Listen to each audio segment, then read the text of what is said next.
नमस्कार, मैं हूं आपके साथ आस्था कौशिक। मध्य प्रदेश में चुनावी सरगर्मी तेज है। बीजेपी हो या कांग्रेस, दोनों ही अपनी रणनीति को धार दे रहे हैं। 2003 से लेकर दिए जाएं तो बीजेपी की सरकार रही है मध्य प्रदेश के अंदर। तो क्या एंटी इनकम्बेंसी कोई फैक्टर है इस बार चुनाव में? दूसरी तरफ कांग्रेस ने जातिगत जनगणना का दांव खेला है, बहुत सारी घोषणाएं हैं। इनका क्या जवाब बीजेपी के पास है? इस पर बातचीत के लिए हमारे साथ इस वक्त खास मेहमान हैं, केंद्रीय मंत्री प्रहलाद पटेल जी भी हैं, जो नरसिंहपुर से चुनाव भी लड़ रहे हैं। बहुत स्वागत है सर आपका। तो मेरा सबसे पहले और सीधा सवाल प्रहलाद जी यही है, इस बार बीजेपी कितनी सीट जीत रही है? आप कह तो रहे हैं कि हम मेजॉरिटी से आ रहे हैं, कितनी सीट, कोई आंकड़ा आप देना चाहेंगे? 2003 का चुनाव एक ऐतिहासिक चुनाव था, जब हमने दिग्विजय सिंह को बंटाढार कहकर उनसे सत्ता हाथ में ली थी। और उस समय का जो परिणाम था वो बहुत बेहतरीन परिणाम था। मैं 2023 में उसके दोहराने का संकेत देखता हूँ। कोई आंकड़ा भी दीजिए ना साथ में, कितनी सीटें? मुझे लगता है कि मैं इस उसमें नहीं पड़ता हूँ कभी। मैं 2003 में भी लीड कर रहा था चुनाव को, तब भी मैंने ये बात नहीं कही थी। लेकिन हम विजन के साथ आगे जाते हैं और उसका परिणाम ये हुआ कि हमारे मुख्यमंत्री बदलने के बावजूद भी 2008, 2013 हम लगातार सरकार में रिपीट होते रहे। उसके बाद में 2017-18 में ये संकट आया, जब हम बहुत वोट ज़्यादा थी लेकिन हमारे पास में सीट कम थी। और उसके पीछे सिर्फ और सिर्फ कारण था, कोई इनकम्पेंसी मैं नहीं मानता, लेकिन जो कर्जा माफ़ी की बात कांग्रेस ने की थी, तो मैं हमेशा कहता हूँ कि कांग्रेस हमेशा लालच की राजनीति करती है और भ्रम फैलाने की राजनीति करती है। हम लोग जब नौजवान थे तब लोग प्रोपोगंडा पॉलिटिक्स कहते थे और उसका काउंटर ढूंढने के लिए हमको परिश्रम ही करना पड़ता था। लेकिन चूंकि आज हम सरकार में हैं, तो ये कांग्रेस का चरित्र है कि वो आश्वासन देती है लेकिन पूरे नहीं करती है। आप आरोप लगाते हैं कि कांग्रेस जाति के नाम पर देश में आग लगाती है, लेकिन राहुल गांधी जब जातिगत जनगणना की बात करते हैं तो इसमें गलत क्या है? आप देखिए, ओबीसी वोट बैंक की बात करें तो सबसे ज्यादा मध्य प्रदेश में है, 42%। तो उनको ये रिकॉर्ड होना चाहिए, उनको इतिहास उनको अपने पलट कर देखना चाहिए। इतने लंबे 75 साल की आज़ादी में आपने किसी पिछड़े को प्रधानमंत्री बनाया? सरदार पटेल जी की मैं बात करूंगा तो फिर अभी उलट बात जाएगी। लेकिन भारतीय जनता पार्टी ने कभी जाति की बात नहीं की। लेकिन मोदी जी क्या हैं, मुझे कहने की ज़रूरत नहीं है। जिस प्रदेश में आपने कहा कि हम पिछड़े सबसे ज़्यादा है, हमारी हैट्रिक है, 3 मुख्यमंत्री हमारे हैं, तीनों पिछड़े हैं। इन 18.5 साल में तीनों मुख्यमंत्री हमारे पिछड़े। आपने क्या किया? आपने सुभाष यादव को ख़त्म किया, आपने शिवभानु सिंह सोलंकी जो ट्राइबल लीडर थे उनको ख़त्म किया। अवसर आए, ऐसा नहीं कि लीडर नहीं थे, आपने उनको बनने नहीं दिया। ये आपका इतिहास है। और जब राहुल गांधी ये बात कहते हैं तो राहुल गांधी जरा अपनी तो जात बताएं। पूरे देश में आप आग लगाने की कोशिश कर रहे हैं, क्यों? काय का गड़ा, काय का पिछड़ा? हम नेतृत्व उभारने में विश्वास करते हैं। मैं पिछड़ी जाति से आता हूँ, लेकिन मुझे ये कहने का आज भी साहस है। मैं 28.5 साल में सांसद बनकर, 89 में सांसद बनकर आया था। तब तो मंडल कमीशन की आंधी थी और मेरा आखिरी इंटरव्यू थी दूरदर्शन पर उस समय था, और उसके बाद सरकार गिर गई। लेकिन मैंने तब कहा था कि मैं पिछड़ा नहीं हूँ, मेरी जाति पिछड़ी है। हमें कुछ चीज़ें स्पष्ट करनी चाहिए ताकि ये बंटवारे ना हो। साथ में जब मेरा विवाह नहीं हुआ था तब मैंने कहा था अगर मेरे बच्चे हुए तो मैं उनको भी नहीं लेने दूंगा। वो पीढ़ी भी पढ़कर निकल गई, मैंने उनको सर्टिफिकेट नहीं लेने दिया। मुझे लगता है इस आत्मविश्वास के साथ चलने में दिक्कत क्या है? हाँ, कोई पिछड़ा हो सकता है, आप उसको मदद करिए, वो ज़रूरतमंद है तो उसको अवसर मिलने चाहिए, उसको अधिकार भी मिलने चाहिए। वो अधिकार आपने नहीं दिया। पिछड़ा वर्ग कमीशन को संवैधानिक दर्जा 70 साल तक नहीं मिला, दिया तो मोदी सरकार ने दिया। तो जो बातें आज कही जा रही हैं, इनकी मंशा पर शक है। और मैं हमेशा कहता हूँ, राहुल गांधी अपना धर्म और जाति बताने में कतराते हैं और दूसरी तरफ ये आग लगाते हैं। क्या ये न्याय है? क्या सही है? एक दिलचस्प बात मध्य प्रदेश में देखने को मिल रही है। टिकट मिलने से तो नेता खुश होते हैं, लेकिन इस बार टिकट मिलने के बाद जिस जिसको टिकट मिला हर कोई मायूस है। कैलाश विजयवर्गीय भी मायूस हैं, आप भी मायूस हैं क्या? नहीं, मैंने पहले दिन ही कहा था कि मैं राज्य के और केंद्र के नेतृत्व का अभिनंदन करता हूं। मैं पहली बार विधानसभा का चुनाव लड़ूंगा। मेरे साथ 2-3 आनंद के विषय हैं। मैं जहां से मुझे टिकट दिया गया वो मेरे अनुज जालम सिंह जी वहां से विधायक हैं, 4 चुनाव वो लड़ चुके हैं। और जिस ढंग से उनने मुझे वहाँ बुलाया, तो जो राजनीति की गिरावट है कि हम टिकट के लिए माँ बेटे, बाप बेटे, भाई भाई लड़ते रहते हैं, वो ऐसे मेरे परिवार के संस्कार थे कि उनने मुझे जबरन लाकर वहाँ पर लड़ाया। तो ये राजनीति की मिसालें हैं। तो चाहे वो पिछड़ी राजनीति की चर्चा हो, चाहे वो पद की लोलुपता की बात हो, या टिकटों पर मारामारी की बात हो, हमने तीनों बातों को सिरे से खारिज किया और हम अपने सैद्धांतिक रास्ते पर चल रहे हैं। और इसलिए मुझे लगता है कि ये टिप्पणी नहीं, हाँ टिप्पणी कांग्रेस पर जरूर करूँगा कि लिस्ट निकालने का दावा करते थे कमलनाथ 6 महीने पहले निकालेंगे, 30-32 दिन पहले निकाली, पूरे राज्य में आग लग गई। छोटे कार्यकर्ताओं को या कोई सांसद या विधायक आपत्ति करे समझ में आता है, लेकिन खुद प्रदेश का अध्यक्ष कमलनाथ कह रहे हैं कि साहब जाके दिग्विजय सिंह और उनके बेटे के कपड़े फाड़ो, और बाद में फिर वो कह रहे हैं कि भाई मन और मेहनत एक साथ नहीं होगी तो ईश्वर मदद नहीं करेगा। ये तो उनको एहसास है इस बात का। आपने 4 जगह से चुनाव लड़े हैं और चारों बार हुआ यह है कि आपको 1 महीने पहले बताया गया है, और इस बार भी ऐसा ही हुआ है कि 1 महीने पहले आपको पता चला है। तो मतलब क्या लगता है, बीजेपी मानती है कि प्रहलाद पटेल जी आएंगे और धोनी की तरह फटाफट चौके छक्के लगाकर फंसा हुआ मैच निकाल देंगे? नहीं, मुझे लगता है कि मैं अगर नरसिंहपुर से नहीं भी लड़ता तो भी हम चारों सीट जीतते। वहाँ पार्टी का काम है, मेरे जो जलन सिंह जी हैं उनका जो संपर्क है, तो मुझे लगता है कि पार्टी का संगठन चुनाव लड़ता है। व्यक्ति के नाते आप उम्मीदवार होते हैं, आपके बातचीत से, आपके प्रयासों से, आपके परिश्रम से कुछ चीज़ें ऐड ऑन हो सकती हैं, लेकिन ज़मीन तैयार है। जहाँ पर मैं चुनाव लड़ा हूँ वहाँ मेरा कोई रिश्तेदार नहीं, मेरा कोई कार्यकर्ता के तौर पर जो मैंने वहाँ काम किया है, इसके अलावा मेरा कोई कुछ वहाँ नहीं था। चाहे वो सिवनी हो, सिवनी में तो चलो गोटेगांव आता था, लेकिन बालाघाट, छिंदवाड़ा, दमोह, कोई ये कह नहीं सकता कि प्रहलाद पटेल का एक रिश्तेदार वहाँ पर है। आप कहते हैं कि कमलनाथ का जो छिंदवाड़ा मॉडल है वो भ्रष्टाचार और दलाली से भरा हुआ है, ऐसा आपने क्यों कहा, इसका क्या अर्थ है? मुझे लगता है कि उच्चतम न्यायालय तक मेरे एक मित्र थे, मेरे सीनियर थे, एडवोकेट सिकरवार जी, अब वो दुनिया में नहीं है। इनकी जनसंपर्क निधि और सांसद निधि के भ्रष्टाचार को लेकर वो सुप्रीम कोर्ट तक आए थे। सुप्रीम कोर्ट ने बाकायदा राज्य सरकार को कहा, लेकिन राज्य सरकार ने कोई कार्रवाई नहीं की। ये हमारा दुर्भाग्य था। अन्यथा ये सरकारी धन को कैसे अपने लोगों के बीच में बांटते हैं और कैसे अपना बनाते हैं, इसका मॉडल अगर है तो छिंदवाड़ा मॉडल है। आप उनके सांसद रहते हुए जितने लंबे कार्यकाल में आप एक स्थायी निर्माण बता दीजिए। हाँ, उस मुकदमे, उस सुप्रीम कोर्ट के निर्णय के बाद ये कुछ चेते तो आपको उसके बाद के निर्माण का दो मिल सकते हैं, उसके पहले एक भी स्थायी निर्माण नहीं मिलेगा सांसद निधि का, कमलनाथ के पैसे का। तो ये प्रमाण है। फिर दूसरा, मैंने जब आरोप लगाया अभी जब ये मुख्यमंत्री थे, इनने अपनी एक चहेती कंपनी को 550 करोड़ रुपए एडवांस में दिया कन्हान प्रोजेक्ट के तहत। ये सच्चाई का मामला था, किसान से जुड़ा मामला था। एक ईंट नहीं रखी गई, उसकी जांच हुई, बाकी सब कुछ हुआ। मैंने कहा तो उन्हें ना तो कांग्रेस ने जवाब दिया ना कमलनाथ जी ने जवाब दिया। इस आधार पर कह रहा हूं, मैंने आज तक कभी किसी पे झूठे आरोप नहीं लगाए। 3 केंद्रीय मंत्री समेत कुल 7 सांसद जो हैं वो बीजेपी के मैदान में हैं। आपको लगता है इसका फायदा मिलेगा बीजेपी को? ये क्या रणनीति है इस बार? नहीं, मुझे लगता है कि मैं इसको दूसरे नजरिए से देखता हूँ। शिवराज जी, कैलाश जी, नरेंद्र सिंह जी और मैं, हम 4 लोग एक टीम के हिस्से थे जब हम युवा मोर्चे में काम करते थे। और चारों अब क्या मुख्यमंत्री के चेहरे भी? नहीं, मुझे लगता है कि वही मैं कह रहा हूँ कि हम यहाँ कुछ केंद्र में मंत्री हैं, एक राष्ट्रीय महामंत्री भाजपा में है, एक प्रदेश के मुख्यमंत्री हैं। हम अलग कहाँ से हो गए? टीम थी, टीम काम कर रही है। 18 साल से ज़्यादा का लगातार सरकार चलाने का हमारा अनुभव है मध्य प्रदेश का। बेहतर तरीके से अगर हमें देश के विकास में योगदान करना है तो मध्य प्रदेश को तेज गति के साथ आगे बढ़ाना पड़ेगा। मध्य प्रदेश की जो पहचान है वो सुंदर राज्य है, संसाधन वाला राज्य है और संभावनाओं वाला राज्य है। और दूसरी चौथी जो महत्वपूर्ण बात होती है किसी विकास के लिए कि वहाँ कोई जातिवाद नहीं है, क्षेत्रवाद नहीं है और शांति की गारंटी है।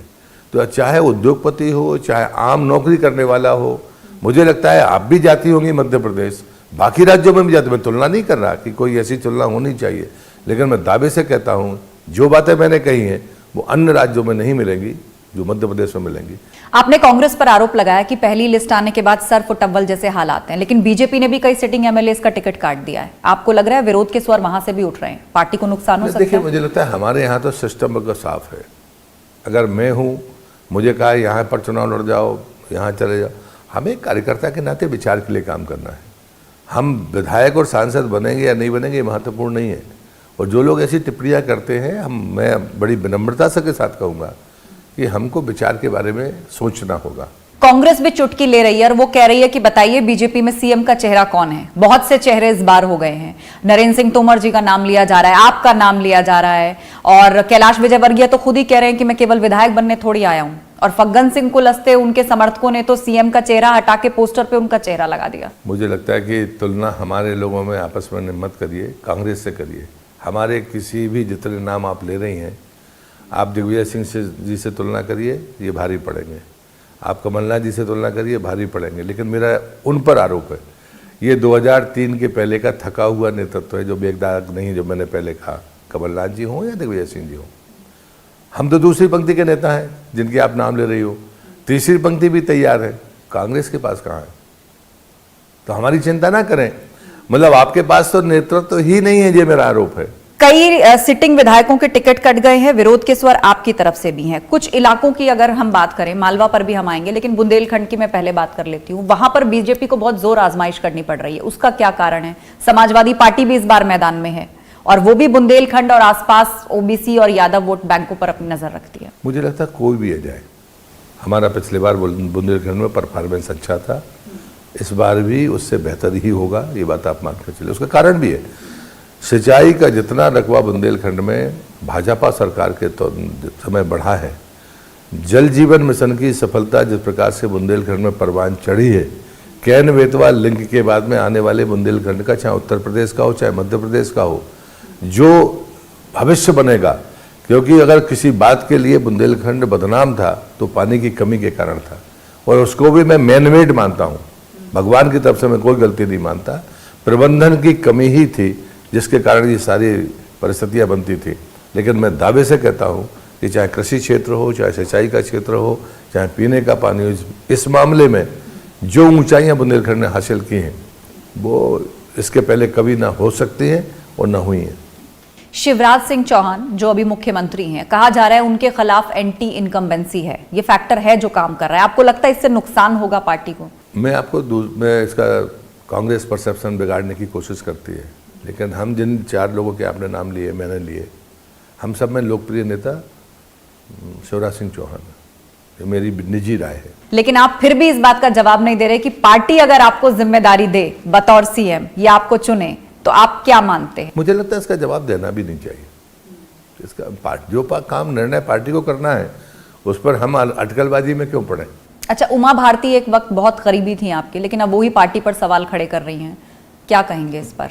नुकसान होगा? चुनाव चल रहे हैं। नहीं, मुझे कोई नुकसान की संभावना नहीं लगती है। कमलनाथ छिंदवाड़ा से चुनाव लड़ रहे हैं, इसमें आपको क्या दिक्कत है? आप खुले मन से कह रहे हैं कि वो कहीं और से चुनाव नहीं लड़ सकते। जब किसी ने मुझे पूछा कि उन्होंने आपको पलायन सिंह कहा है, तो मैंने कहा मैं तुमके खिलाफ भी लड़ चुका हूँ, वो लड़ रहे हमारे खिलाफ आकर नरसिंहपुर में। छिंदवाड़ा के नेता अस्तित्व की लड़ाई लड़ रहे हैं, इसलिए मैंने कहा कि ये नकली हिंदू हैं, ये अभी तात्कालिक चुनावी हिंदू हैं, क्योंकि वो छिंदवाड़ा के बाहर कतई हिंदू नहीं है, बाहर कहीं हिंदू की बात नहीं करते हैं, वो छिंदवाड़ा में करते हैं, क्योंकि इस बार छिंदवाड़ा में वो निश्चित हारेंगे। मैं आपको बता दूं कि 7 सीटें हैं, 2003 में उस समय 8 थी, परिसीमन में ये 7 हो गई हैं, तो हमने 8 की 8 जीती थी, इस बार हम 7 की 7 जीतेंगे। ये प्रहलाद पटेल की चुनौती है कमलनाथ जी को। वुमेन रिजर्वेशन बिल की बात चल रही है देश के अंदर, और हम देख रहे हैं कि बीजेपी एक संदेश देने की कोशिश कर रही है कि महिलाओं की भागीदारी वैसे ही बढ़े, संगठन में बढ़े, टिकट उनको ज्यादा मिले। क्या मध्य प्रदेश में भी ऐसा देखने को मिलेगा? निश्चित रूप से मैंने आपसे पहले ही कहा कि महिला सशक्तिकरण हमारा संकल्प है। हम सिर्फ बराबर का दर्जा नहीं चाहते। हम 2000 साल पहले जब हम गुलाम नहीं थे, तो जो हमारा स्थान था मातृशक्ति का, वो हमसे ऊपर था। ये कहने में मुझे गर्व होता है। नवरात्रि चल रही है, ये भगवती की उपासना का समय है, और इसलिए इस समय हमें इन बातों को ही पुनर्स्थापित करना कि उनका स्थान हमसे ऊपर है। वो हमको जन्म देने वाली ताकत है, वो सामर्थ्य है, और इसलिए हम यहाँ रुकने वाले नहीं हैं। ये तो सीढ़ियाँ हैं। जैसे स्वच्छता में हमने खुले में शौच को सीढ़ी माना और उसके बाद आगे बढ़ना शुरू किया है, ये महिला सशक्तिकरण की सीढ़ियाँ हैं। जब तक उसका स्थान सर्वोच्च नहीं होगा, तब तक हमारा विचार और हमारा संगठन काम करता रहेगा। कुछ और चेहरों की बात कर लेते हैं। आपको लगता है इस बार चुनाव में क्या सिंधिया फैक्टर काम करेगा? क्योंकि हमने पिछली बार देखा था उपचुनाव में ग्वालियर चंबल अंचल जो है, वहां पर कांग्रेस का प्रदर्शन अच्छा था, लेकिन इस बार उनकी पार्टी बदल गई। भाजपा फैक्टर और विकास का फैक्टर ही काम करेगा, मोदी जी का नेतृत्व काम करेगा, अन्य कोई फैक्टर नहीं है। और अब ये मैंने पहले ही आपसे कहा कि हम लोगों को आपस में तुलना मत करिए। हमारी तुलना करना है तो कांग्रेस के जिस नेता से करना हो तो कर लीजिए। मैं कह रहा हूँ सिंधिया जी की तुलना कमलनाथ जी से हो जाए, हमें आपत्ति नहीं है। सिंधिया जी की तुलना दिग्विजय सिंह जी से हो जाए, हमें आपत्ति नहीं है। ये तुलना हम लोगों में मत करिए, सामने वाले से करिए, हम खुश हैं। मालवा निमाड़ की 66 सीटों को लेकर इस बार कांग्रेस कहा जा रहा है कि बड़ी जबरदस्त तैयारी की है, उसने अपना होमवर्क किया है। क्या लगता है इसको फायदा होगा कांग्रेस को?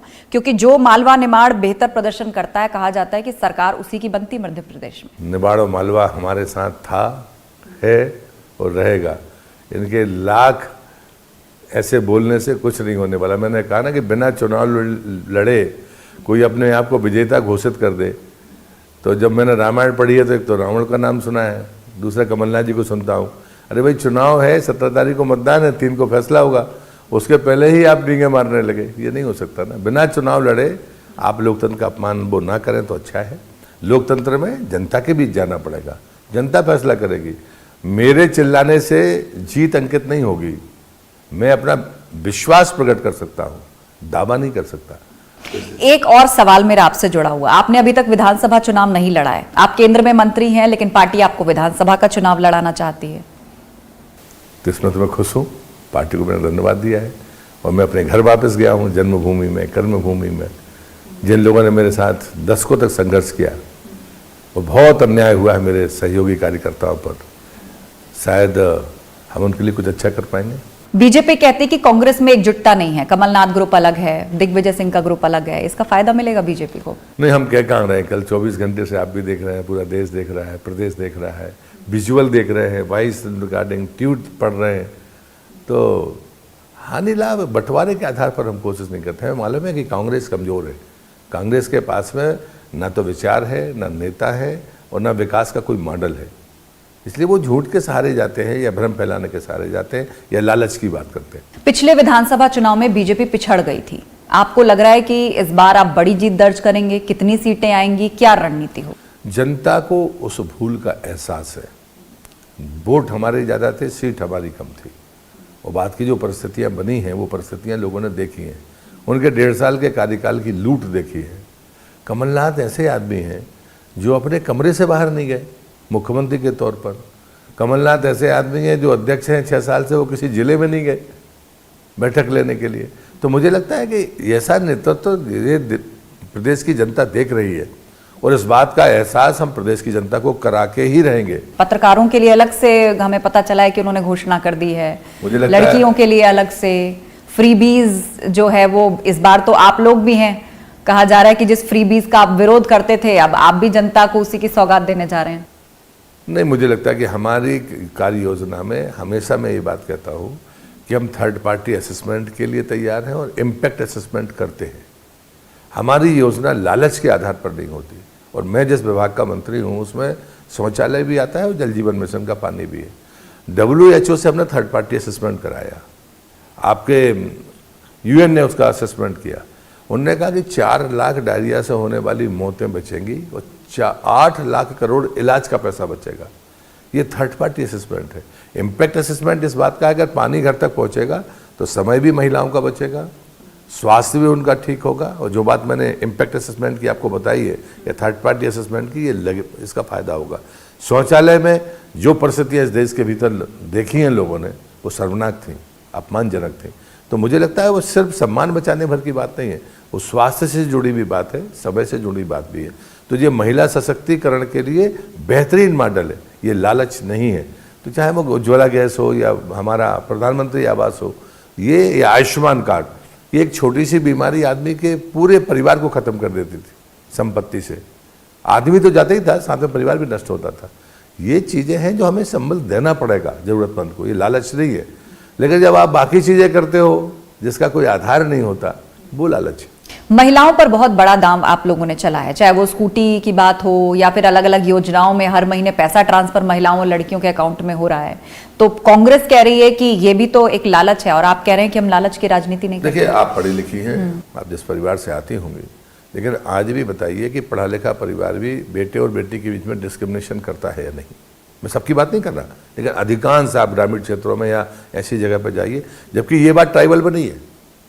ये फर्क करना पड़ेगा कि ट्राइबल में ये परिस्थिति नहीं है, लेकिन जो मध्यवर्गीय समाज है, जो बाकी जातियां हैं, उनमें ये सच्चाई है कि वो बच्चियों के साथ अगर गाड़ी देनी है तो बेटे को मिलेगी, बेटी को नहीं मिलेगी।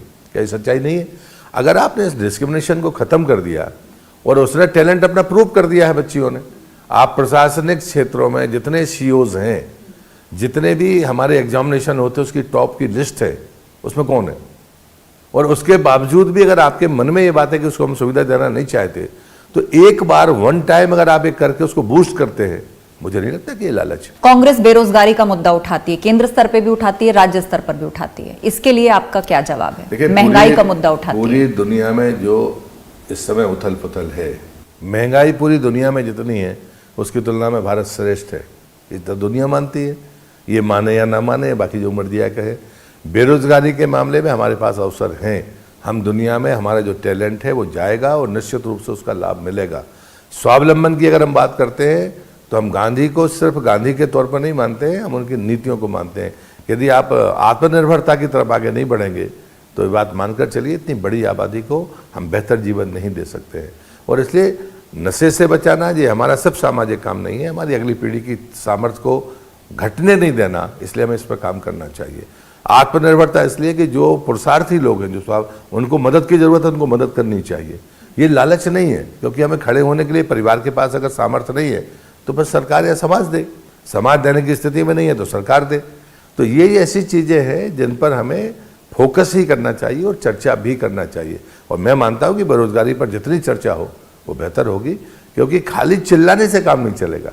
अब कोई करना नहीं चाहता, आप उसको पैसे दोगे तो बैंक वाला उसको पैसा क्यों देगा? तो उसके लिए पुरुषार्थ होना चाहिए, तब सरकार गारंटी लेती है। तो मुझे लगता है कि बेरोजगारी हमारे जहन में हमेशा रही है कि हाथ को काम मिलेगा तो भारत मजबूत होगा। मध्य प्रदेश में कृषक वर्ग भी बड़े पैमाने पर रहता है। कृषि कानून सरकार को वापस लेने पड़े क्योंकि आप समझा नहीं पाए, लेकिन आपको लग रहा है कि इस चुनाव में किसानों को भी जवाब देना है सरकार को कि क्या किया गया है उनके लिए, या क्या विजन है उनके लिए? मध्य प्रदेश में तो किसानों के लिए जो हुआ है, कम राज्य ऐसे होंगे जहाँ पर ऐसी सफलताएं मिली होगी। मतलब प्रधानमंत्री की सम्मान निधि है, अगर यहाँ से 6,000 है तो प्रदेश सरकार ने भी 6,000 दिए। जो कृषि का रकबा है, पहले कभी अगर मतलब 10 गुना बढ़ा है। मतलब जो कांग्रेस के समय या जितने राजे रजवाड़े से लेकर कांग्रेस तक का समय था, उसको बुला दें तो उससे 10 गुना इन 18 वर्षों में हुआ है। तो चाहे वो पेयजल हो, चाहे वो सिंचाई का पानी हो, चाहे कृषि के क्षेत्र का उन्नयन हो, इन तीनों चारों मामलों में मध्य प्रदेश अग्रणी राज्य है। और उसका कारण है कि हम हरियाणा और पंजाब के मुकाबले खड़े हो गए उत्पादन में। तो ये सच्चाई है, ये आंकड़े झूठ नहीं बोलते हैं और इस पर कोई उंगली भी नहीं उठा सकता। और अंत में जाते जाते मेरा सवाल यह है कि कहा जा रहा है कि प्रहलाद जी को मुख्यमंत्री बनाने के लिए चुनाव लड़वाया जा रहा है। पार्टी अगर आपको ये जिम्मेदारी देती है तो उस पर आपका क्या कहना है? बार बार आपके पूछने के बाद भी मैं यही कहूंगा कि ये फैसले पार्टी के और इस पर किसी को टिप्पणी नहीं करनी चाहिए। और कम से कम मैं 2003 से जब उमा जी मुख्यमंत्री थी तब से चीज़ें सुनता रहता हूँ, लेकिन मैं इन अटकलबाजियों में ना तो प्रभावित होता हूँ ना उसमें हिस्सेदार बनता हूँ। और कोई आंकड़ा अगर आप देना चाहें, आप कह तो रहे हैं कि हम सरकार बना लेंगे, कोई कितना आंकड़ा? मैं 2003 की पुनरावृत्ति देखता हूँ। बाकी जो लोग आंकड़े बता रहे हैं उनका जो और जमीनी अनुमान होगा, लेकिन मैं 2003 की पुनरावृत्ति देखता हूँ। चलिए, इन्हीं शुभकामनाओं के साथ बहुत बहुत धन्यवाद प्रहलाद जी इस शो पर आने के लिए और सभी सवालों के आपने जवाब दिए। बहुत धन्यवाद। इस खास कार्यक्रम में इतना ही, आप बने रहिए हमारे साथ।